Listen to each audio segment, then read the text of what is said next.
Hello good morning दोस्तों, आपका स्वागत है हमारे इस यूट्यूब चैनल में। इस यूट्यूब वीडियो के माध्यम से मैं आज एनालिसिस करूंगा निफ्टी का। फर्स्ट पार्ट में निफ्टी का और निफ्टी के level and second part Nifty के ऑप्शन के बेसिस पे जानेंगे कि मार्केट का ट्रेंड किधर है, और इस ट्रेंड के बेसिस पे स्टॉकों की भी मैं बात करूंगा थर्ड पार्ट में।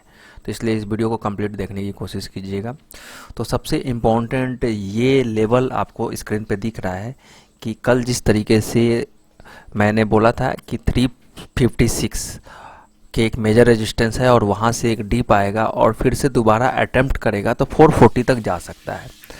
तो 440 तक जा सकता है, लेकिन मार्केट में हुआ क्या कि दोबारा से 356 को पार किया, एक सिग्नल दे दिया।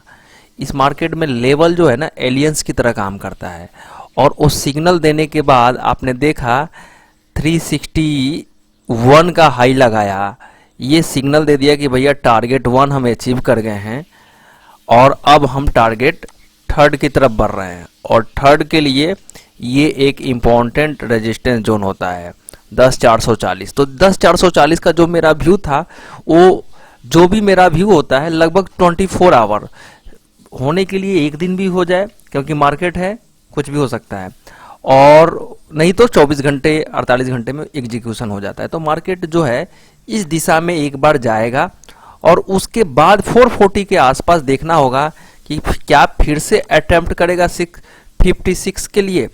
तो 10,560 10,500 एक बार दोबारा अटेम्प्ट करेगा, मे बी मंडे को कर जाए तो और भी गोल्डन अपॉर्चुनिटी होगा। लेकिन आज हमें 441 के आसपास स्ट्रॉन्ग डाउनसाइड मूवमेंट देखा जा सकता है सेकेंड हाफ में। तो इस चीज़ को ध्यान रखें।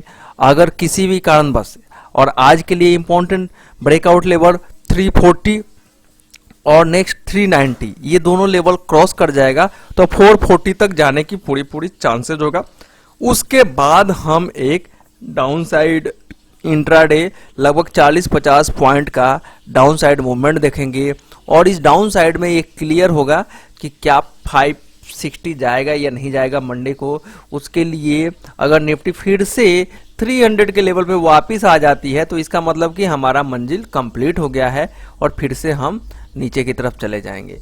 तो ये मार्केट अगले 15 दिनों के लिए, इस चीज़ को ध्यान रखिएगा, 15 दिनों के लिए डिस्ट्रीब्यूशन फेज में चला गया है। तो फर्स्ट पार्ट जो होगा डिस्ट्रीब्यूशन का, फर्स्ट पार्ट में आपको अपर साइड पे जाने का बार बार कोशिश करेगा, जिसको बोलते हैं बियर ट्रैप करना। और सेकेंड पार्ट में एक डीपर करेक्शन होगा ऊपर से नीचे की तरफ, और थर्ड पार्ट में नीचे से ऊपर की तरफ ब्रेकआउट की हम तैयारी करेंगे। तो जिसमें हम उस केस में जो बाजार का, तो ये 3 पार्ट होने वाला है अगले 15 दिन में। तो उसी पार्ट को अंदाज माइंड में रखते हुए मैं यहाँ पे एनालिसिस कर रहा हूँ, जो कि इंट्राडे के साथ साथ अगले 15 दिन के बेसिस पे आपको किस तरीके के मार्केट में डायरेक्शनल मूव लेना है, पोजिशनल और इंट्राडे, उसको ध्यान रखते हुए ट्रेड करना है।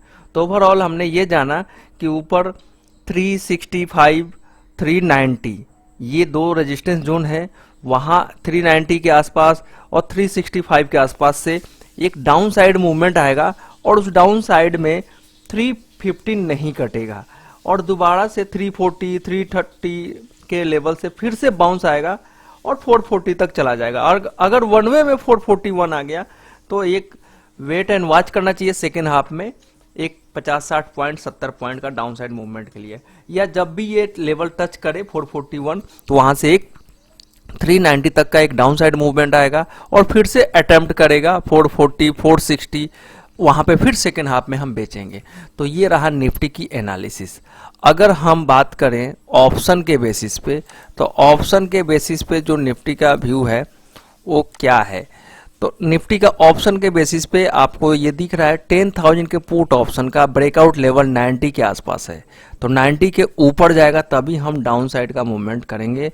चांसेज क्या है, तो 10,400 का कॉल ऑप्शन 90 रुपीज के आसपास का है, और ब्रेकआउट लेवल 114 का है। तो 114 के ऊपर जैसे ट्रेड करने लगेगा तो चांसेज ये है कि इसमें एक अच्छा खासा तेजी देखी जाएगी, मीन्स कि कॉल ऑप्शन में तेजी देखी जाएगी। और ये कॉल ऑप्शन का आप पैटर्न भी देखेंगे, एक रिवर्सल के लिए तैयारी कर रहा है।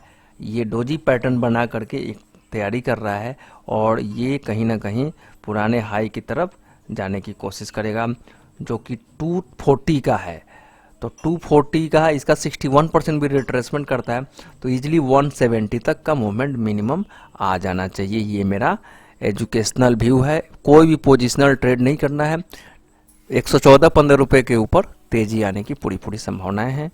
ट्रेड जो है रिस्क रिवार्ड देख करके ट्रेड करें, ऐसा नहीं कि 140 150 खुल गया तो आप बाई कर लें। ब्रेकआउट के ऊपर खुलने का मतलब ये नहीं, आप क्या अगर ऊपर खुला है तो दोबारा से नीचे 120 121 के आसपास 125 के आसपास मिले तो ही तेजी की कोशिश करना चाहिए। 15 मिनट के चार्ट पे 15 मिनट के क्लोजिंग बेसिस पे 15 मिनट के कैंडल पे 114 और इम्पोर्टेंट जो कल का लो है 70 रुपीज़, 70 रुपीज़ तक इसको एवरेज करके आप ट्रेड कर सकते हैं और 70 रुपीज़ लो लेवल ब्रेक नहीं होना चाहिए। तो इस चीज़ को ज़रूर ध्यान में रखते हुए सेकेंड हाफ में एक मंदी जरूर आएगी, इसका भी पूरा चांसेज है। तो इसलिए ऐसा नहीं कि ऑप्शन को होल्ड करें। ऑप्शन में 20 30 40 पॉइंट का प्रॉफिट मिलता है, अगर 20 पॉइंट भी मिलता है तो आपको कम से कम 15-20% का रिटर्न इंट्राडे में मिल जाता है, उसको एंजॉय करना चाहिए। तो ये रहा एनालिसिस फॉर द निफ्टी। अब हम बात करेंगे स्टॉक का। स्टॉक जो है ये गेल का मैंने पहले भी बात किया था। गेल में ऐसा है कि गेल में एक अच्छा खासा तेजी होने की पूरे चांसेज है। मंथली ब्रेकआउट इस स्टॉक का जो हो रखा है 95 रुपीज़ का हो रखा है और 95 के ऊपर ये चला है, तो अभी 103 रुपये टारगेट 4 को अचीव किया। अभी भी इस महीने में बाकी है टाइम, 115 रुपये की तैयारी कर रहा है, 115 की तैयारी कर रहा है। स्टॉप लॉस बिल्कुल नियर अबाउट 98 99 का है क्लोजिंग बेसिस पे। तो एज फॉर माय व्यू इस स्टॉक में तेजी बाकी है, अगले 15-20 दिन में एक अच्छा खासा 10 से 20% का रिटर्न देने वाला है। तो गेल को देखा जा सकता है intraday as well as positional. ये मेरा व्यू पोजिशनल है। और गेल में अगर आप मार्केट में अगर डाउन साइड आने वाला है तो इससे घबराना इसलिए नहीं है क्योंकि इसमें अगर आप ट्रेड करते हैं तो पार्शियली बाई कीजिए। अभी आपको डर लग रहा है तो 40% बाई कीजिए, क्वांटिटी 99 रुपीज़ के आसपास या 100 के आसपास आता है तो फिर से 10% करके बाई कीजिए। मुझे नहीं लगता है कि ये स्टॉक 96 के नीचे ट्रेड करने वाला है। पहले 118 रुपये का टारगेट होगा, फिर से नीचे आएगा 106 रुपये के आसपास और दोबारा ये अटेम्प्ट करेगा 132 रुपये। 132-135 का टारगेट अगस्त के मिड तक आने वाला है। और कल शनिवार है और सैटरडे के में मैं पूरे अगले 1.5 महीने में किस तरीके का ट्रेडिंग डिसीजन लेना है, कैसे ट्रेड करना है, कैसे मार्केट मूव हो सकता है, कौन से सेक्टर में सेक्टोरियल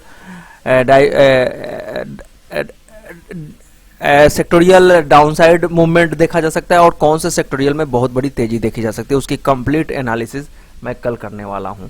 और ये एनालिसिस जो होगा ओनली फॉर मेंबर्स के लिए है और वो मैं पब्लिक नहीं करूंगा अगले 2 महीने तक वो वीडियो। तो बहुत सारे वीडियो को पब्लिक करना कंपलसरी नहीं है, मैं उन्हीं स्टॉकों को या उन्हीं एनालिसिस को मैं पब्लिक करता हूं जो कि मार्केट के एंड होने के बाद जो उसके ट्रेड का एग्जीक्यूशन खत्म हो जाता है। तो गेल में आप इन्वेस्टमेंट डिसीजन ले सकते हैं। और पब्लिक वीडियो के बाद ये वीडियो पब्लिक होने के बाद भी आप जो लोग गेल को देख रहे हैं उनसे भी मेरा गेल की एनालिसिस को फॉलो कर रहे हैं तो उनको भी रिक्वेस्ट है कि जो भी ट्रेड या इन्वेस्टमेंट करें अपनी स्टडी एनालिसिस पे, ना कि हमारे इस व्यू पे।